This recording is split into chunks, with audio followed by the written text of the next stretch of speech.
Now this is a retelling of the anime Blame, in which Guy has the powers of a cyberpunk god and saves humanity from robots. Give it a like if you like the video. The film opens with a young woman in a small village narrating about the events that lead up to the beginning of Blame. At an unspecified, and therefore unknown, time, a massive city was created that eclipsed the entire world and then some. Humans controlled the robots, known as the Safeguard, that worked in the city, until a mysterious contagion spread throughout. As a result, all humans were declared illegal residents by the Safeguard, and therefore an extermination order was issued against everyone. Though some humans survived, they're all trapped in the city and still under threat from the Safeguard. According to the narrator, it happened long before she was born. The scene then cuts to a different time, once again. It's unspecified how long after the contagion. 6 people, known as electrofishers, dressed in advanced gear called helmetals, begin scavenging throughout the city, looking for food and other supplies for their village. They evade the gaze of a watchtower, which would have otherwise alerted the entire Safeguard to their location. The leader, Zuru, tries to find a new hunting ground when they've still come up with nothing. However, her friends, Tay and Fusada, worry that they've gotten lost as the route was different on a map,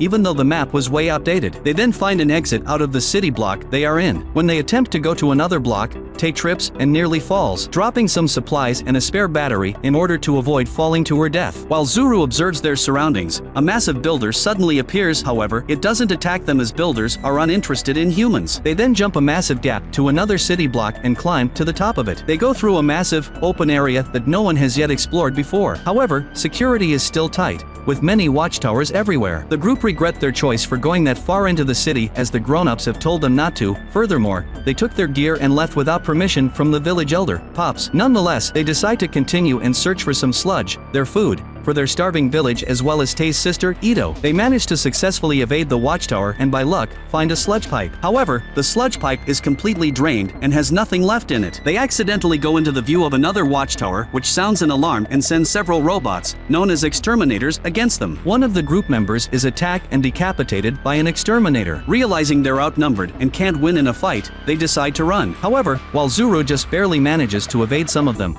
2 more members of the group are killed by exterminators. Tay trips and falls down a high slope and gets attacked by an exterminator, which she's unable to shoot in her panic. Zuru jumps over and manages to destroy the exterminator before it can kill Tay, but then falls and crashes into the ground. Several more exterminators continue to chase her, which she's unable to fight back against. Just then, she sees a man up ahead, clad in black, and with many scars on his face. He takes out a small gun and fires a massive laser close to Zuru. She evades the shot, which hits and destroys the exterminators behind her, before exploding against a wall. Zuru gets back up and 2 more exterminators, which survived the powerful laser, run at her before being destroyed by Tay and Fusada. While being helped up by her friends, Zuru notices a device around the man's neck with a blinking blue light. Just then, the watchtower's siren suddenly stops, to their surprise. The mysterious man calmly demands they take off their headgear so that he can see their eyes. Tay and Fusada advise against this, as it will make them more easily detectable by the watchtowers. Nonetheless, after a long pause, Zuru removes her helmetals. Even more to the friends' surprise, this doesn't trigger the alarm, although it was supposed to. Tay and then Fusada then take of their helmetals too, and show him their faces. He seems to scan their eyes with a built-in scanner in his own eyes. The man then asks if there are any humans with the net terminal gene around, confusing the group. Though Zuru wants to thank him for saving them, they don't know what he's talking about. Knowing what he's looking for isn't there, the man starts to leave. But then Zuru states that one of the grown-ups at their village may know what he's talking about. The man stops and Zuru then asks what his name is. The man responds that his name is Killy and he's a human. Zuru, Tay, and Fusada guide Killy back to their village, the one place that the Safeguard doesn't enter, though they don't know why. Once they get there, the guards, Satizo and Pops, fire upon Killy, being that he's an unknown outsider. They are also surprised that they're not wearing their helmetals despite the danger that poses, though Fusada explains that they're okay around Killy, who rescued them. However, Satizo is skeptical and believes that Killy isn't really human, hearing that there are Safeguard members who disguise themselves as humans. But Pops believes that Killy is human and allows them all into the village. Killy walks through the perimeter, proving that he's not a Safeguard. Pops asks him where he came from, to which he responds 6,000 levels below. In the village, it used to house around 400 people at one point, but now only has 150, possibly due to exterminator attacks. Their custom is to welcome any outside human travelers due to them being undermanned, though Killy is the first human that generation to actually come. It's said that electrofishers, descended from a line of humans called planters, founded the village 300 years ago, and the remnants of humanity have lived there since then. However, Pops claims that they don't know anything about the outside world, including whether or not there are other human survivors, and any stories from an outsider, hence, Killy, would be valuable information. Killy is taken into the village where the people are shocked that only 3 of the kids have survived and the victim's equipment has been lost as well, since they don't have the technology to make any more metals. Even more so that they've still returned empty-handed. The village is suffering a severe food problem and worry that they'll starve in just a month. The villagers look at Killy with confusion and curiosity. Again, he's the first outsider they've ever seen, while he scans many of their eyes with his own eyes. A curious and excited little girl runs up to Killy to meet him. He then reaches in his back pocket and gives the little girl a small, yellow, brick-like object. A boy takes the brick and examines it briefly. It's hard as a rock, but a small drawing on the side of it says to drop it in water. He then drops it into a pool of water, where it suddenly morphs and grows to a gigantic size. Some of the villagers eat it, finding it soft, good tasting, and highly nutritious, therefore nourishing the entire village. Although he looks menacing with his many scars, permanent scowl, and soft-spoken attitude, Killy proves himself to be kind. One of the leaders of the village, Fuku, tells the kids that she's glad they made it back,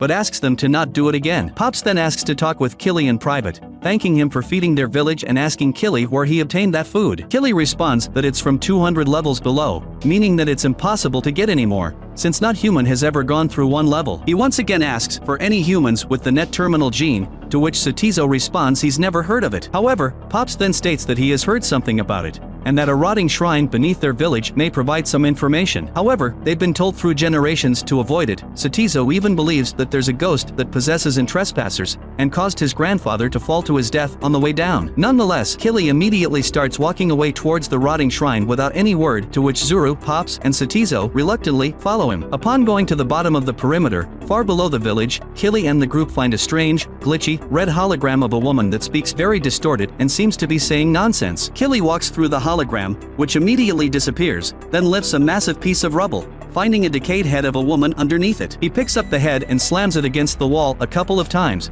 to which it then suddenly sparks to life and begins talking with a speaker implanted in its throat. The woman identifies herself as Sibo, a scientist who existed since before the contagion began. She's been waiting for 17,526,000 hours, over 2,000 years, for someone to come, attempting to call for help all that time, to no avail until now. Killy scans her and finds traces of the contagion in her irises, meaning she doesn't have the net terminal gene. Sibo states that she and her scientists have been attempting to work on a synthetic terminal since the extermination began in an attempt to communicate with the safeguards AI, the authority, and end the robot's extermination. She even created a barrier device to keep the safeguard out while they did their experiments, hence, the reason why the villagers have been able to live there. However, they all died before their project could yield results. She then states that there is a factory to the north of the village that may still be in use, and that can produce literally anything, including a synthetic terminal. Killy at first meets this statement with skepticism, but Sibo insists that such a thing is, in fact, possible. Pops then asks her if she can create more of the food bricks that Killy brought back for the village. Sibo responds that she can, but only when they get to the factory. Killy, now convinced, then once again starts walking away without any thought or words. Therefore Pops decides to gather a group to go to the factory with him. However, Sibo states that the factory is 15 blocks away, a journey that would take a few days and require plenty of their limited food for the trip. They hastily assemble a group with as many electrofishers as there are metals remaining, including Pops, Satizo, Zuru, Tay, whose sister is doing better, and Fusada, and follow outside the perimeter. Along the way, they see a watchtower that has a clear view through a crack in the ceiling above them. There's no way around,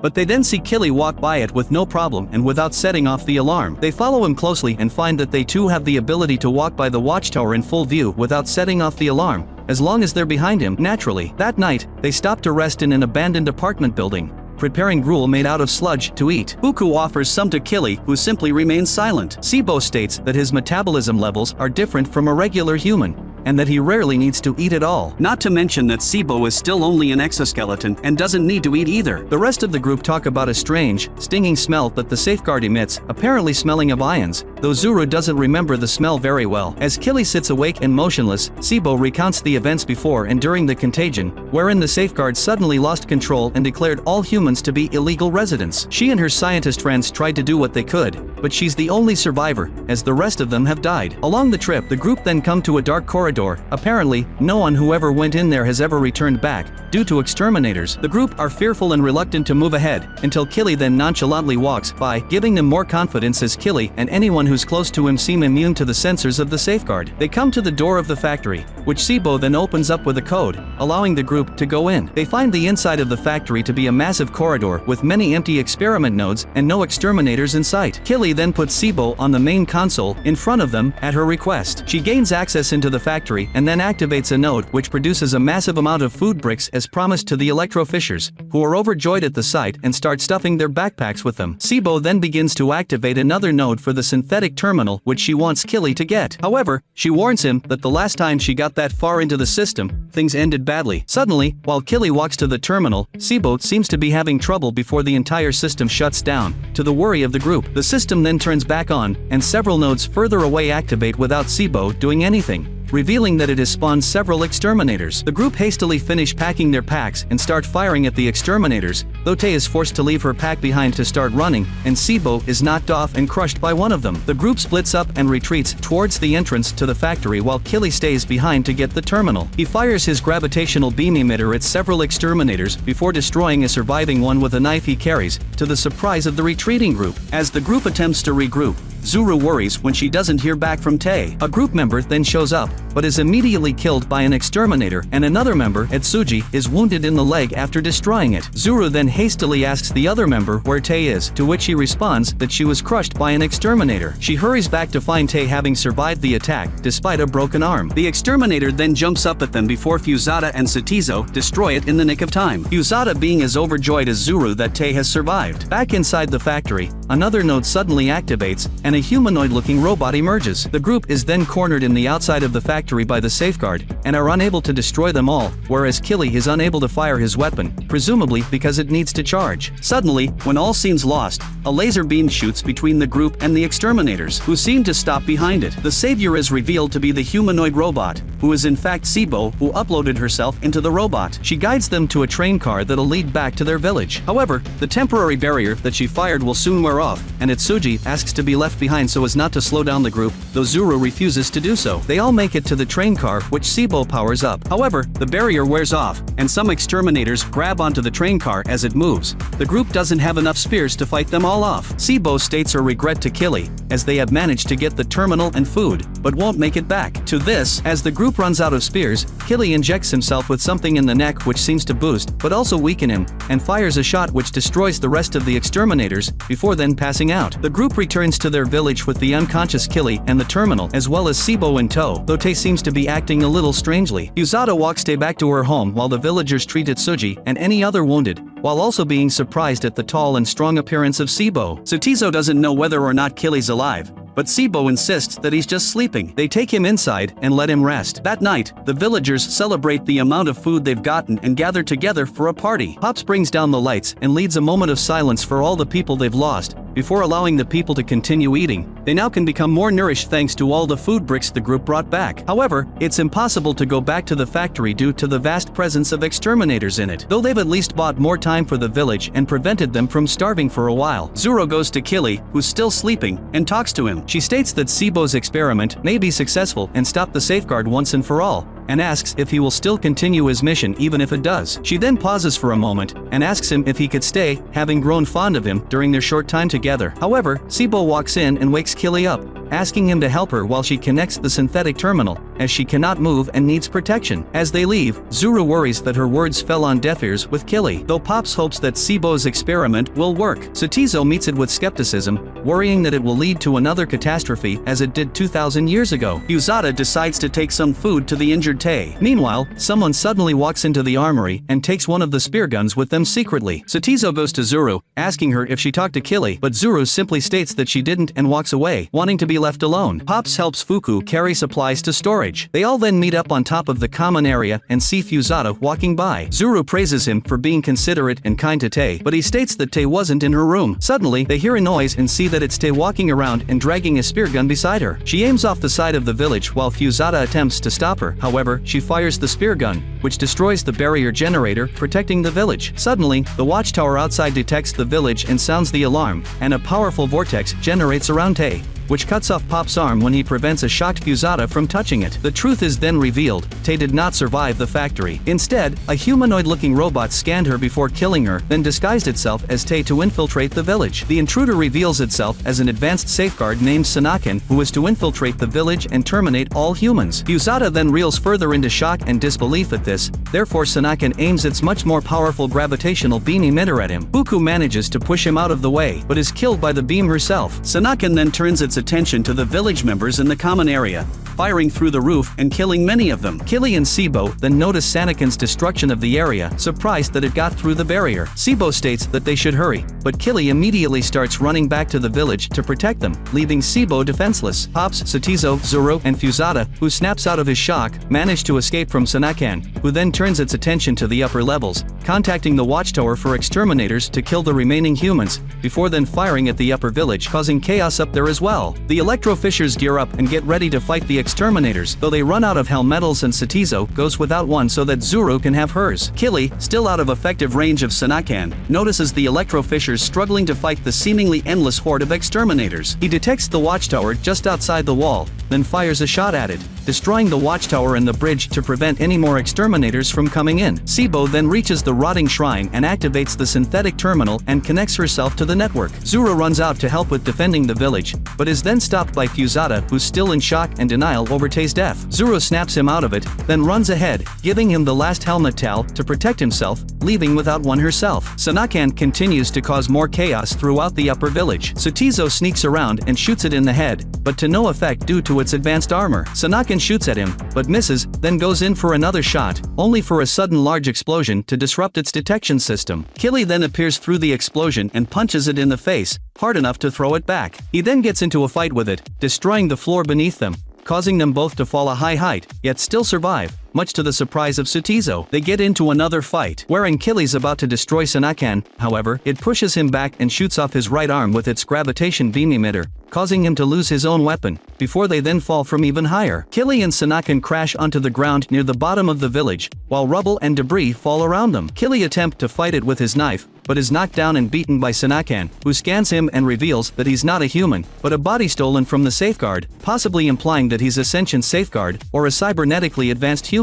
It then offers him an ultimatum, to return to the safeguard or be destroyed, to which Killy picks the latter option. However, right as it's about to destroy him, Sibo accesses the net sphere, which Sanaken detects and turns its attention to destroying Sibo, right below them. Right as it's about to fire, Satizo fires 2 spears into its upgraded weapon, throwing off its aim and causing it to miss Sibo. Sanaken then fires at Satizo, killing him. Zuru, shocked at this, and having retrieved Killy's gravitational beam emitter, signals out to Killy and tosses it to him. He then breaks free from Sanaken and catches his weapon, firing at it, only for it to deflect the beam with its hand, before then firing a small laser beam at Sibo, destroying her robotic body. With no options left, Killy injects himself with 3 of the syringes he injected earlier, all at once. Sanaken prepares to block it, but this time, it's far too powerful and is completely destroyed once and for all. The electro-fishers finally destroy the last of the exterminators, saving their village, including Fusata, who snapped out of his shock. Meanwhile, Sibo, whose arm is still intact and still contains her memories, gains access to the netsphere and finds the Authority, which controls the safeguard. However, the Authority states that the synthetic terminal is ineffective and her connection will be cut off in a few nanoseconds, though her perception of time is faster, therefore she has plenty of time. Sibo asks the Authority to at least stop the attack on the village, but it states that they can't do so without an order from someone with the net terminal gene. However, they offer to give her information and coordinates of abandoned levels that the safeguard isn't monitoring. They give her a map of the entire city, information that can't be given to the real world, but they are allowed to let Sibo access it. Meanwhile, the villagers take account of their losses and injuries, lead by Fusata. Killy returns, and asks a villager to tape his arm back on. Pops thanks him for saving the village from Sanaken. However, the villagers don't know what happened to Sibo and believe that they'll all die in just a few minutes. However, Sibo's arm then shows up,